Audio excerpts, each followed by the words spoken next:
Chapter 12, September 6th. I told Mom I was doing history. She never would have believed me if I said math, and stayed in bed all morning. I finally got out around 11 and went downstairs to get something to eat. It was 23 degrees outside, but there was no heat on in the house and the wood stove wasn't going. I heated a can of soup and ate that. Then I went back to bed. That afternoon, I heard Mom go up to her bedroom. She's been taking naps lately, which is something she never did. You'd think she'd be teaching Johnny or something, but I don't think she cares about his schoolwork any more than she cares about mine. Not that I blame her. So I'm in bed, wearing my flannel pajamas and my robe and 2 pairs of socks, and there are 3 blankets and a quilt over me. And I'm trying to decide which is worse, being cold or being hungry. Part of me says the worst thing is being bored, and if I did some schoolwork, I'd be distracted, but I tell that part of me to shut up. I got out of bed and something made me go to the pantry. I've been choosing not to see how our supplies are holding out because I don't want to know. I want to believe everything is just going to work out and food will magically appear. In some ways, it already has, and I want to think it always will. Mom's let us know she'd prefer us not to go to the pantry. Whatever food is available for us to eat, she leaves in the kitchen cabinets. I guess she doesn't want us to worry. Matt and Johnny were outside, working on our wood supply. I told myself I should join them. I should go out to gather more kindling, but the truth is even the wood scares me these days. The pantry actually kind of reassured me. It looked to me like there were lots of cans of food and boxes of pasta and rice. Horton's supplies were in one corner, and there seemed to be plenty of canned and boxed food for him and bags of kitty litter. Mom's a stockpiler under the best of circumstances, so the pantry is always pretty full. She probably had a near full pantry back in May. Seeing all those cans and boxes and bags of food made me mad. Like, why are we starving ourselves when we still have food? When the food runs out, we'll probably die, so what difference does it make if that's November or January or March? Why not eat while we can? That's when I saw the bag of chocolate chips. I'd forgotten all about them, how I'd thrown them into my shopping cart on crazy shopping day. I went a little crazy. There was food in the pantry that Mom wasn't letting us eat, and there was chocolate, real chocolate, in the house, and Mom was hoarding it because it has no nutritional value, and if we're only eating a little bit every day, we're better off with spinach. And they were my damn chocolate chips. I ripped open the bag, and I poured chocolate chips down my throat. I could hardly taste them. I was swallowing them so fast. I must have devoured a third of the bag before I could calm down enough to savor the taste. Chocolate. It tasted just the way I'd remembered, only better. I couldn't stop eating them. I knew I was making myself sick. My stomach was already protesting, but I kept flinging chocolate chips into my mouth. I didn't want to share the chocolate with anybody. It was mine. Miranda! It's funny. Somehow I knew I'd get caught. Maybe because I was prepared, I made the moment as dramatic as possible. I swallowed another mouthful of chips and wiped my mouth with the back of my hand. I must have seen that in a movie somewhere. It worked. Mom started screaming. I'm not even sure she was coherent. I was, though. I screamed right back at her. She was hoarding food. We didn't have to starve. Why wasn't she letting us eat 3 meals a day? What difference did any of it make? I still had the bag of chocolate chips in my hand, and I made some kind of wild gesture because the chips went flying all over the pantry floor. Mom froze. That was a lot scarier than her hysterics. I froze too for a moment. Then I started picking the chocolate chips off the floor. I got a handful of them and didn't know whether I should put them back in the bag. I stood there like an idiot waiting for Mom to become human again. Eat them, she said. What? Eat them. You wanted them? Eat them. Pick them up and eat them. They're yours. Eat them all. I don't want to see a single chocolate chip on the floor. I bent down and started picking up all the chocolate chips from the floor. As I gathered them, I put them in my mouth. Whenever I missed one, Mom pointed it out to me. She actually kicked a couple of them toward me and told me to eat them. I felt real sick by then. Finally, I got all the chocolate chips off the floor, and there was still about a quarter of a bag left. Eat them, Mom said. Mom, I don't think I can, I said. Eat them, she said.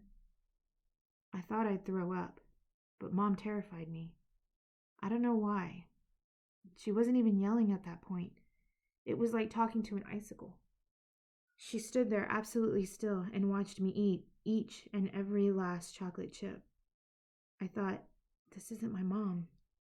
This is some strange creature that's taken over her body. Then I thought it would serve her right if I threw up all over her, but I managed not to.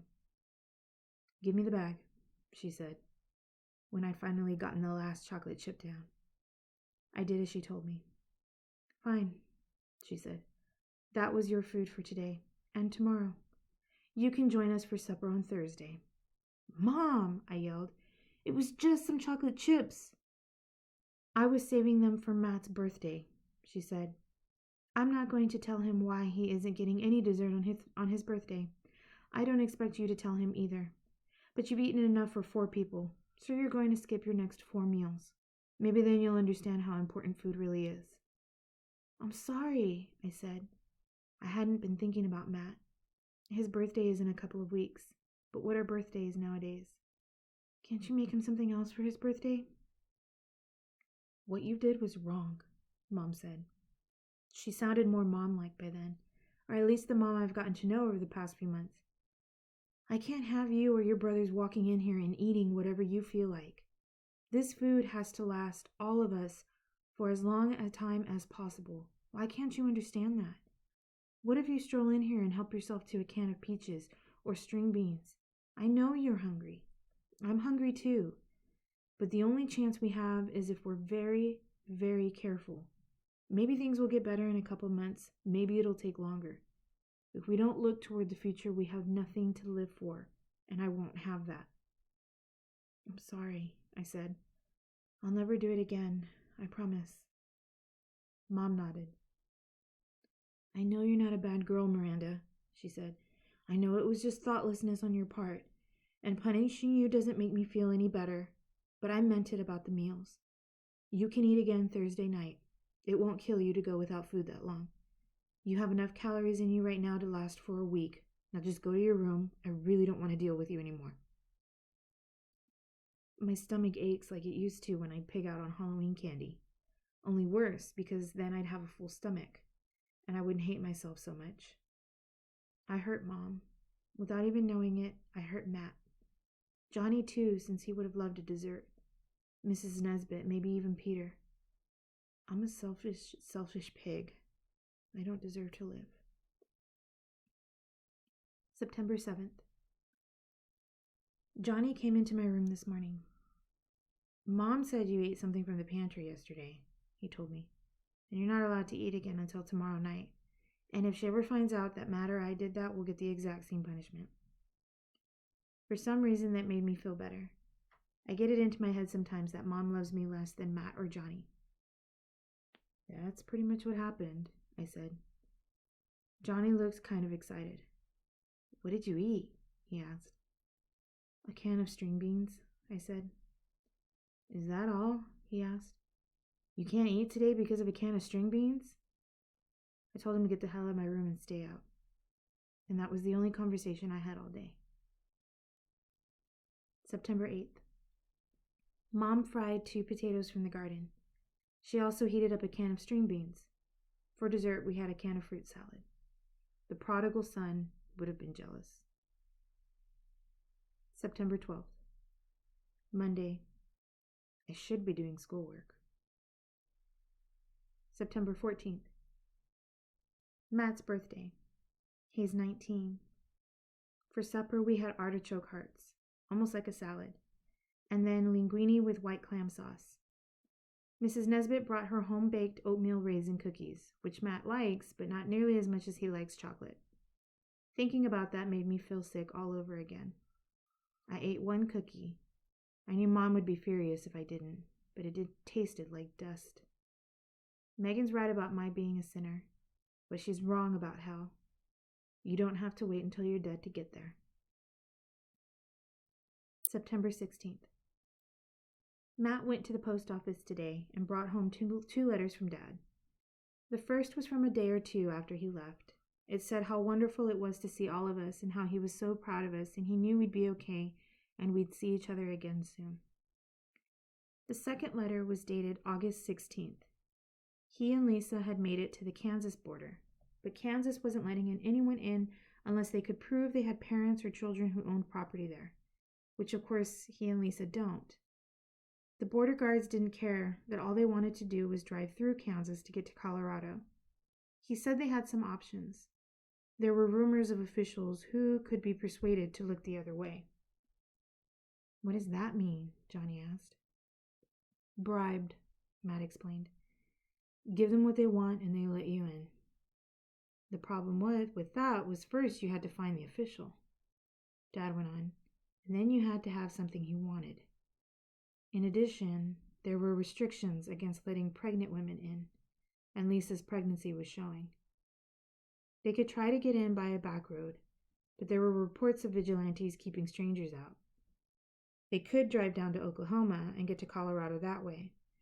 They didn't have enough gas, and rumors were things were as bad or worse in Oklahoma, but they were still thinking about it. Lisa was determined to get to her parents. The temperature was about 40, and he and Lisa were staying at a refugee camp. No heat, no food, limited plumbing. They were only allowed one more day there, and they had to get back on the road. If they had to, they could go back to Missouri. Because of the earthquakes there, the state was pretty much unpoliced. That was pretty much how the letter ended, and it scared all of us. Dad never wants us to worry. 3 years ago when he lost his job, he made it sound like it was his life's dream to be out of work. Life is full of unexpected opportunities. When a window closes, a door opens. And of course for him, the door did open. He got the job in Springfield, met Lisa, and the next thing we all knew, he was married with a baby on the way. Only now Dad wasn't talking about windows and doors and unexpected opportunities. It was the first report we've had in a long time about what's going on outside of Pennsylvania. Travel restrictions, vigilantes, refugee camps, and that's in the part of the country where things are supposed to be better. I'm sure we'll get another letter from him soon, Mom said, saying he and Lisa have made it to her parents and that everything is all right. We all knew she was saying that because she had to. If we never hear from Dad again, we'll never know what became of him. It's possible he and Lisa will make it to Colorado, and things there aren't horrible, and they'll be okay, and the baby will be okay, and we'll never know. At least that's what I'm telling myself, because I don't want to tell myself anything else. September 17th. I went out to get kindling. I've been such a baby, afraid of the big bad forest. And when I came back, I found Mom sobbing at the kitchen table. I dropped the bags of kindling and went over and hugged her, and then I asked her what happened. Nothing, she said. I was thinking about that man. The one the day we bought the groceries with the baby on the way. The baby should be born by now, and I started thinking about if it's okay, and if he and his wife and their other child are okay. I don't know, it just got to me. I know, I said, because I did know. Sometimes it's safer to cry about people you don't know than to think about the people you really love.